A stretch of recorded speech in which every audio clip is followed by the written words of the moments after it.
دوستو آداب عرض ہے، میں ہوں طلعت گل اور آج آپ کی خدمت میں اپنا ایک اور نیا مضمون لے کر حاضر ہوئی ہوں۔ یہ مضمون آج کے دن کے حوالے سے ہے، 10 دسمبر، جو کہ انسانی حقوق کا عالمی دن ہے۔ اس سے پہلے کہ میں اپنا مضمون سٹارٹ کروں، آپ سے گزارش ہے میرا channel power voice of London سے سبسکرائب کریں اور اس پہ جو بیل کا آئیکن بنا ہے اس کو ضرور پریس کریں تاکہ آپ کو میری ہر آنے والی ویڈیو ٹائم پر موصول ہو سکے۔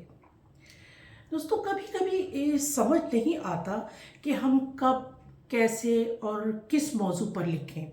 میرا پسندیدہ موضوع ویسے تو انسانی اور خواتین کے حقوق ہے، مگر دنیا کا پس منظر کیونکہ ہر لمحے تبدیل ہوتا رہتا ہے اور کچھ دائمی مسائل کو چھوڑ کر دنیا کے کسی نہ کسی حصے میں کوئی نہ کوئی تبدیلی ضرور آ رہی ہوتی ہے۔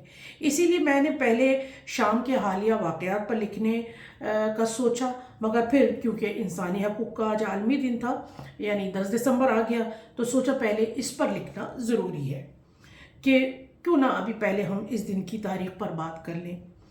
انسانی حقوق کا عالمی منشور اقوام متحدہ کا ایک تصدیق شدہ منشور ہے، مسودہ ہے۔ اسے UDHR یعنی universal declaration of human rights بھی کہا جاتا ہے۔ دوسرے جنگ عظیم کی تباہ کاریوں کے بعد روتی سسکتی دنیا کو پہلی بار انسانی حقوق کی اہمیت کا اور اس کی ضرورت کا احساس ہوا، اس کا اندازہ ہوا۔ جنگ کی تباہ کاریوں نے آدھی سے زائد دنیا کو عبرت کا نشانہ بنا دیا تھا۔ انسانی حقوق کا یہ عالمی منشور 10 دسمبر 1948 کو پیرس میں منظور کیا گیا تھا۔ اس کے بعد 10 دسمبر 1950 کو ایک قرارداد کے ذریعے اس دن کو منانے کا آغاز ہوا، اور یوں اب اس دن دنیا بھر میں ہونے والی انسانی حقوق کی پامالیوں اور ناانصافیوں پر مذمت کی جاتی ہے، انسانی حقوق کے تحفظ اور اس کی اہمیت پر بات کی جاتی ہے، سیمینار اور کانفرنسز منعقد کی جاتی ہیں۔ یہ اور بات ہے کہ ان میں اکثر ممالک دوسرے دن ہی اس دن کی اہمیت کو بھول جاتے ہیں۔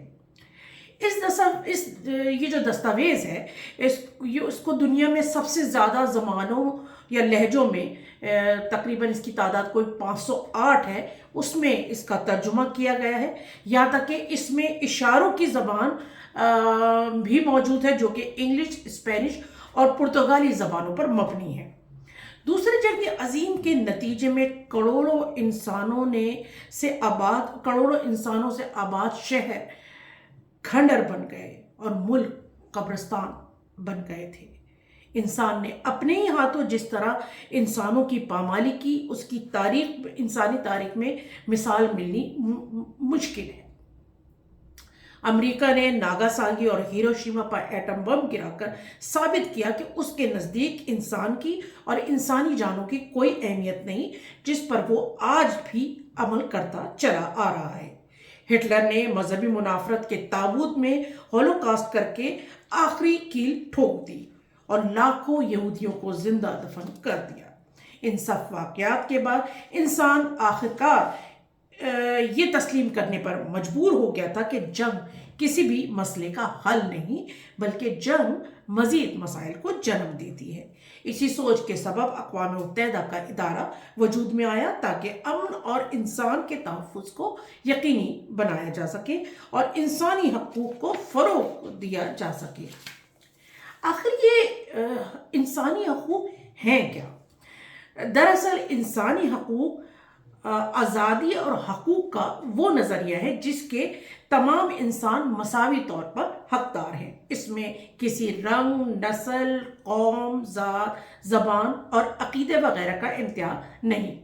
اس عالمگیر اصول کے تحت دنیا کے تمام انسان برابری کی بنیاد پر تمام بنیادی ضرورتوں اور سہولتوں کے حقدار ہیں۔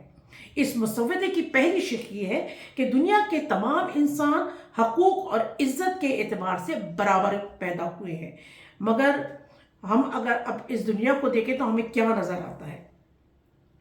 دنیا کے 5 بڑے سرمایہ دار ممالک نے پوری دنیا کو اپنے شکنجے میں جکڑ رکھا ہے۔ سرمایہ دارانہ نظام انسانیت کو سسکنے پر مجبور کر چکا ہے۔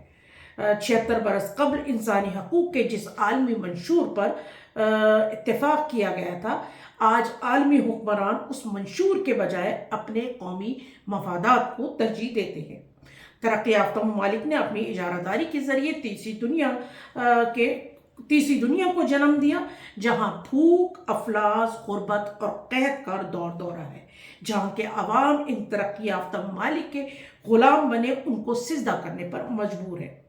ایک طرف امریکہ نے دہشت گردی کے خلاف جنگ کے نام پر عراق، افغانستان، شام، لیبیا اور یمن کو نیست و نابود کر دیا، تو کہیں روس نے یوکرین پر چڑھائی کر کے وہاں کے لوگوں پر زندگی تنگ کر رکھی ہے۔ ایک طرف چین مذہبی جبر کر کے یوگر مسلمانوں پر زندگی اجیرن کر رہا ہے، تو دوسری طرف انڈیا نے کشمیر میں دہشت گردی کا بازار گرم کر رکھا ہے۔ 78 سال سے اسرائیل مذہب اور علاقائیت کے نام پر مسلمانوں کی نسل کشی کر رہا ہے۔ سعودی عرب نے حوثی قبائل سے نفرت میں یمن کو کھنڈر بنا دیا ہے۔ آج غزہ، لبنان، Burma, Pakistan, Afghanistan, Iran, Somalia, Sudan, Uganda اور مقبوضہ کشمیر سمیت دیگر ممالک میں انسانی حقوق کی پامالی کی جا رہی ہے۔ مغرب کی اربوں ڈالر کی اسلحے کی صنعت کو ان انسانوں کے خون سے پروان چڑھایا جا رہا ہے۔ انسانی حقوق کی ان پامالیوں پر اقوام متحدہ ایک خاموش تماشائی بنی کھڑی ہے۔ انسانی حقوق کے حوالے سے اب اگر ہم پاکستان کی بات کریں تو پاکستان اس حوالے سے ایک نہایت بھیانک تصویر پیش کرتا ہے۔ پاکستان اقوام متحدہ کے انسانی حقوق کے کسی بھی چارٹر پر عمل درآمد کرنے میں ناکام نظر آتا ہے، چاہے وہ بنیادی انسانی ضروریات کی بات ہو یا ان کے حقوق سے متعلق ہو۔ اس وقت پاکستانی عوام بنیادی انسانی ضرورتوں، بجلی، پانی، گیس سے محروم ہے۔ بے روزگاری، غربت اور بھوک سے انسان خودکشیاں کرنے پر مجبور ہے۔ دوسری طرف 2 کروڑ سے زائد بچے تعلیم سے محروم ہیں، جو کہ ان کا بنیادی حق ہے۔ اس وقت 45 لاکھ سے زائد بچہ چائلڈ لیبر سے منسلک ہے۔ خواتین کے حوالے سے تو انتہائی بری صورتحال ہے۔ جنسی زیادتی اور ہراسگی عام ہے۔ غیرت کے نام پر قتل، جبری اور کم عمری میں شادیاں، گھریلو تشدد، صنفی تعصب نے خواتین کا اس معاشرے میں زندہ رہنا اجیرن بنا دیا ہے۔ ہیروئن اور آئس اور اسی طرح کے دوسرے نشے نے ریاست پر کنٹرول کر کے ریاست جو ہے کنٹرول کرنے میں بالکل ناکام ہے، اور بچے اور نوجوان نسل اس لت میں اپنی زندگیاں برباد کر رہے ہیں۔ اسٹریٹ کرائم نے شہریوں کی زندگیاں دشوار بنا رکھی ہیں۔ اگر ہم انسانی حقوق کی بات کریں تو پاکستان انتہائی افسوسناک تصویر پیش کرتا ہے۔ مذہبی انتہا پسندی اور مذہبی منافرت نے پورے معاشرے کو شکنجے میں لیا ہوا ہے۔